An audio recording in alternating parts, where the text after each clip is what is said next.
Breaking news చూస్తున్నారు. Iran America మధ్య చర్చలు ఫెయిల్ అవుతూ ఉన్నాయి. దీంతో ప్రపంచానికి ఇప్పుడు ఆయిల్ షాక్ తప్పదా? ప్రస్తుతం దీని గురించి మాట్లాడుకుంటున్న సందర్భం. ఇరాన్ అమెరికా మధ్య శాంతి చర్చల్లో పురోగతికి సంబంధించిన another war బ్రేకింగ్ న్యూస్ చూస్తున్నారు. Here it is on the screens of RTV. Iran America మధ్య చర్చల్లో పురోగతికి సంబంధించిన వార్ బ్రేకింగ్ న్యూస్ మీరు చూస్తూ ఉన్నారు. అయితే ఇది ఎక్కడ కూడా ఆ పురోగతి ఎక్కడ కనిపించడం లేదు. దీంతో హార్మోజ్లో షిప్పింగ్ భారీగా తగ్గిపోయింది. శనివారం హార్మోజ్ని కేవలం 5 నౌకలు దాటాయి. కేవలం 5 నౌకలు మాత్రమే హార్మోజ్ స్ట్రైట్ను దాటాయి. ఆదివారం అయితే మరీ దారుణం. ఒక్క నౌక కూడా హార్మోజ్ స్ట్రైట్ నుంచి దాటని పరిస్థితి ఉంది. దీంతో బ్రెంట్ క్రూడ్ ఆయిల్ ధర $89.4 చేరుకుందంటే అర్థం చేసుకోవచ్చు. బ్రెంట్ క్రూడ్ ఆయిల్ ధర $89.4 చేరుకుంది. మీకు గుర్తుందా, ఇనీషియల్ స్టేజెస్లో, అంటే మరీ అంత ఇనీషియల్ కాదు, యుద్ధం ప్రారంభం కాకముందు 85-80 ఈ మధ్య అక్కడక్కడ ఊగిసలాడుతూ ఉండేది. అప్పటికే మనకి $100 అటు ఇటుగా అంటే కొట్టుకుంటుంది మీటర్ ప్రైస్ విషయంలో. బట్ ఎప్పుడైతే ఏకంగా 100కి 130కి వెళ్ళిపోయిందో, అమ్మ పాపోయ్ ఈ స్థాయిలో పెరిగిపోతుందా? ఎందుకంటే ప్రపంచంలో క్రూడ్ ఆయిల్ ధర కనుక, బ్రెంట్ క్రూడ్ ఆయిల్ ధర కనుక పెరిగితే దాని ఇంపాక్ట్ మన మీద కూడా ఉంటుంది. అయితే దానికి తదనుగుణంగా ప్రభుత్వం యాక్షన్ తీసుకుంది, కాస్త చర్యలకు ఉపక్రమించింది. ఆ భారం ప్రజల మీద పడకుండా కొన్ని ఏర్పాట్లు చేసింది. దానికి సంబంధించి పెద్ద చర్చ కూడా జరిగింది. సో ఆ విషయం పక్కన పెడితే ఇప్పుడు ఈ సబ్జెక్ట్ విషయానికి వచ్చినప్పుడు $89.4 చేరుకుంది బ్రెంట్ క్రూడ్ ఆయిల్ ధర. బ్రెంట్ అంటే ఒక బ్యారెల్ అంటే 159 లీటర్లు. అంటే 159 లీటర్ల చమురుకి $89.4 రేట్ ఉంటే ఒక బ్రెంట్. అటువంటిది ఈ బ్రెంట్ క్రూడ్ ఆయిల్ ధర 100కు చేరుకుంటే పరిస్థితి ఏంటి? అర్థం చేసుకోండి నార్మల్గా ఎటువంటి పరిస్థితి ఉందనేది. 89.4 అంటే అర్థం చేసుకోవచ్చు. అక్కడ 159 లీటర్లు. సో ఇంకా ఇబ్బందికర వాతావరణానికి వెళ్ళిపోతుంది కదా. బ్రెంట్ క్రూడ్ ఆయిల్ ధర $100 అంటే చేరుకుంటుంది అనేది అంచనా. అది ఎప్పటికీ సెప్టెంబర్కి చేరుకోవచ్చు అనేది ఈరోజు కొన్ని మెయిన్ ఆర్టికల్స్లో కూడా ఈ అంశానికి సంబంధించి ప్రస్తావించడం జరిగింది. ఒకవేళ బ్రెంట్ క్రూడ్ ఆయిల్ ధర సెప్టెంబర్ 15 టైంకి 100కి చేరుకుంటే దాని ఇంపాక్ట్ మళ్ళీ మన మీద పడుతుంది. గతంలో మరి 130కి వెళ్ళినప్పుడు ఇంపాక్ట్ పడలేదు, మరి సచిన్ అంతగా అంటే ఉందండి, ఎందుకు లేదు. బట్ ఏంటంటే ఆయిల్ రిజర్వ్స్ ఉన్నాయి, గుర్తుపెట్టుకోండి. మన దగ్గర ఆ టైంకి మనల్ని కాపాడింది ఏంటంటే ఆయిల్ రిజర్వ్స్. ఒక 2-3 నెలలకు తగినట్టు రిజర్వ్స్ ఉన్నాయి కాబట్టి సరిపోయింది. బట్ ఇప్పుడు రిజర్వ్స్ కాదు కదా. మన బండే తీసుకుందాం. ఏం చేస్తూ ఉంటాం? పెట్రోల్ కొట్టిస్తాం, ఫుల్ ట్యాంక్ కొట్టిస్తాం. కానీ ఆఖరికి మనకు కాపాడేది ఇదేది రిజర్వ్లో ఉంచేది. అంటే ఒక డ్యూరేషన్ ఆఫ్ టైం ఇస్తుంది. ఆ టైంలో కనుక మళ్ళీ మనం పెట్రోల్ కొట్టించుకోలేదనుకోండి, రిజర్వ్ వాడేస్తే ఏముంటుంది, బండి అయిపోతుంది కదా. ఇది కూడా అంతే. మన గవర్నమెంట్ ఏం చేస్తుంది, రిజర్వ్లో ఉన్నదాన్ని వాడింది. మనమే కాదు, ప్రపంచ దేశాలలో అన్ని ప్రభుత్వాలు ఇదే బంద్ చేసుకున్నాయి దాదాపుగా, ఎందుకంటే అక్కడి నుంచి రావడానికి దారి లేకపోతే. సో ఇప్పుడు ఏం చేయాలనేది కీలకమైన అంశం. ఇప్పుడు మనం ఫుల్ ట్యాంక్ కొట్టించుకోవాలి, రిజర్వ్ చేసుకోవాలి.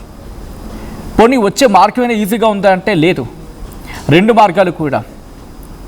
ఫర్ సపోజ్ మన చెవి నుంచి ముక్కు ఈ రూట్ అనుకుందాం.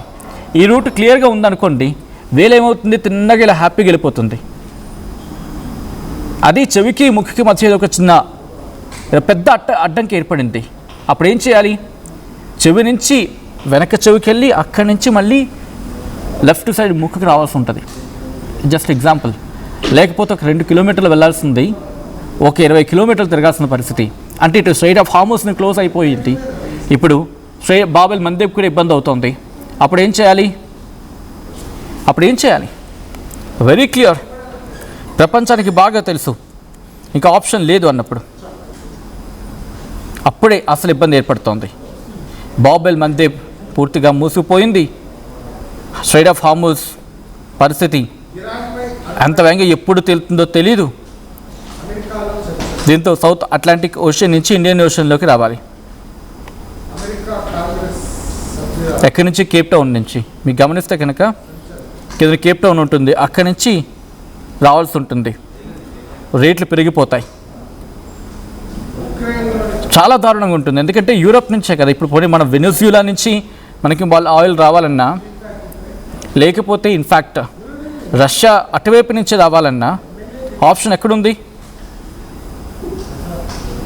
యుక్రెయిన్, రష్యా, వీటి గురించి మాట్లాడుకున్నా. సో కాబట్టి ప్రస్తుతం కాస్త ఇబ్బందికర వాతావరణం. ఒకవేళ యుద్ధం అనేది ఆగకపోతే కనుక, ఈ శాంతి చర్చలు కనుక కొలిక్కి రాకపోతే ఈ రేటు మరింత పెరిగిపోయే అవకాశం ఉంటుంది. అంటే 159 లీటర్ల పెట్రోల్ క్రూడ్ ఆయిల్ 89-90 రూపాయలు ఉందనుకుందాం. అది 100 రూపాయలు అయిపోయింది అనుకుందాం. 100 రూపాయలు 159 లీటర్లు అంటే అర్థం చేసుకోండి ఎటువంటి పరిస్థితి ఉంటుందో, ఆ తర్వాత ఎటువంటి పరిణామాలకు వెళ్ళిపోతుంది అనేది.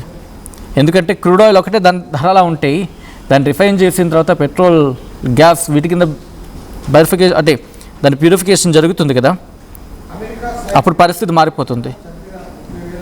అంటే ప్రపంచ మార్కెట్లో 1 లీటర్ ధర $0.62 ఉంటే, అంటే దాదాపుగా లీటర్ 62 రూపాయలుగా ఉంటాయి నార్మల్గా అటు ఇటుగా మాట్లాడుకున్నా.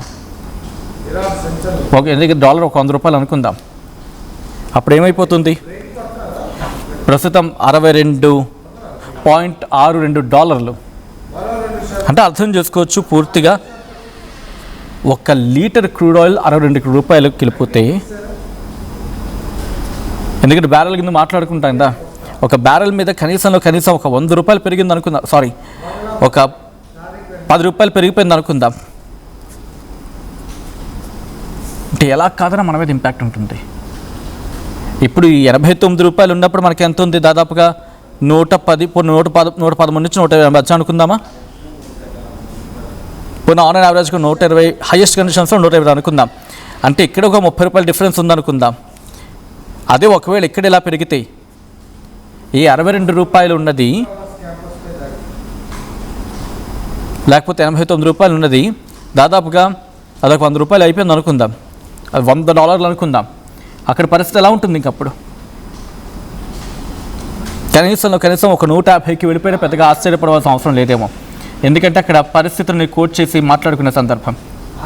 ఎందుకు అక్కడితో ఆగిపోతే గొప్ప, ఇంకా పెరిగే అవకాశం ఎందుకు ఉంటుంది? విదేశాల నుంచి రావాలి, దానికి ఆ డ్యూటీ ఛార్జెస్ ఉంటాయి, దాంతోపాటు షిప్పింగ్ గురించి మాట్లాడుకుంటూ ఉంటారు, దానికి రకరకాల మెయింటెనెన్సెస్ ఉంటాయి, మళ్ళీని ఇవన్నీ ఇంపాక్ట్ చూపిస్తాయి. కాబట్టి ధరలు భారీగా పెరిగిపోయే ప్రమాదం ఉంటుంది. సో మీరేమనుకుంటూ ఉన్నారు? ఈ శాంతి చర్చలు కొరికి రాకపోతే కనుక ఈ రేట్లు ఇంకా పెరిగిపోయే అవకాశం ఉందా? ఎందుకంటే మిడిల్ ఈస్ట్లో ఇంధన సరఫరా అంతరాయం చాలా తీవ్రంగా ఉంది. ఎల్పిజి ప్రొడక్షన్ పెంచాలని చెప్పి ఆయిల్ కంపెనీలకు కేంద్రం టార్గెట్ పెట్టింది. ఇరాన్ దగ్గర ఏం మిగలట్లేదంటూ కూడా ట్రంప్ చెప్పుకొచ్చిన సందర్భం. Iran navy, air force, radar system మొత్తం అంతా తుడిచిపెట్టుకుపోయిందంటూ ట్రంప్ సంచలన వ్యాఖ్యలు చేసుకొచ్చాడు. ఇరాన్ కరెన్సీ పూర్తిగా పడిపోయిందంటున్నాడు. ద్రవ్యోల్బణం 350% చేరిపోయిందంటూ ట్రంప్ చెప్పుకొస్తూ ఉన్నాడు. ఇరాన్ అణ్వాయుధాన్ని పొందకుండా అమెరికా అడ్డుకోవాల్సిందంటూ ఉన్నాడు. ఇరాన్ పరిస్థితి బాగుందని వస్తున్న వార్తలు ఫేక్ అంటూ ఉన్నాడు.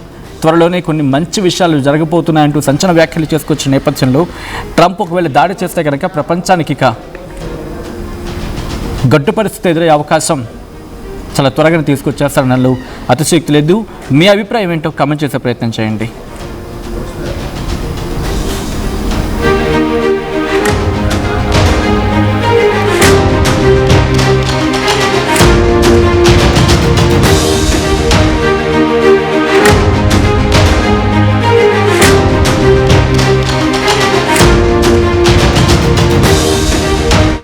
టోర్నమెంట్ కి ముందు painter pure in its form with grace made noble.